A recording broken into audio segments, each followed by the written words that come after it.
For the jumping, let's go ahead and set up a couple of different jump options here. So we know that by default, the values are going to allow them to jump for a regular jump on one block and 2 blocks for the fast jump.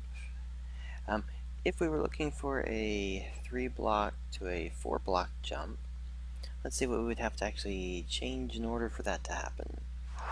On the player, if we go down to his jump property, so players kind of split into a few different categories in that there are move jump settings, but then there's also volume jump settings, hang jump settings, and then at the very end of the list there is an additional set of jump that's more global for the fall rate, for when the player caps off before it starts to slow down, it reaches the apex and stuff.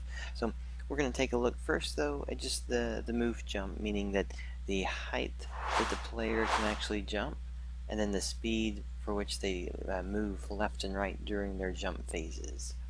Okay, so to start with, 3 and 6 is basically the numbers. So when you're thinking in terms of how high to jump, a value of 3 and 6 is going to allow the player to jump 1 tile up. A fast jump speed for an 8 would be 2. So if you notice, the basic idea is that from here, if I decided I wanted to say our next one was going to be the 3 blocks, if I made this 5 and this one 10, so 5 and 10, and the 4 block one, if we made this one 6, and then we did the 12 for the jump speed, these would actually allow the player to accurately jump up to the top and make it look like it's a smooth jump for him. We'll start with this, and then we'll play with the numbers. You can increase the speed if you want. It'll push the player up higher than the top limit, but what it'll do is also kind of give you a direction you can go with it. So for instance, regular jump 3 blocks, so it lets the player jump really nice up to the 3rd block there. And then for a run jump, if I run and jump here, I can get up to the top on the 4th block right there. So kind of a good simple system, one that you can actually use to change pretty accurately in terms of getting just that right height that you might be going for in terms of the blocks and stuff.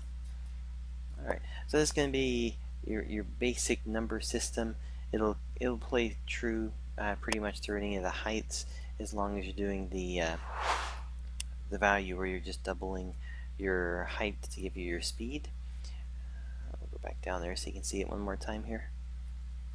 Alright, so again, just remember, if you're looking for a 1 block jump, start with 3. If I was to do a 2 and a 4, I believe I'll get pretty close here. But you can also do, for instance, you could do a height jump of 1 or 2, but your speed could be fast enough that it propels the player up to be able to get there. So for instance, this one, because his collider is more circular, his step offset allows him to actually get up onto it, even though he's not fully up there on it. Alright, so that's going to be the basics of it. Then the next thing I will go into is just kind of play around with some of the numbers so you can see the differences that can occur with it.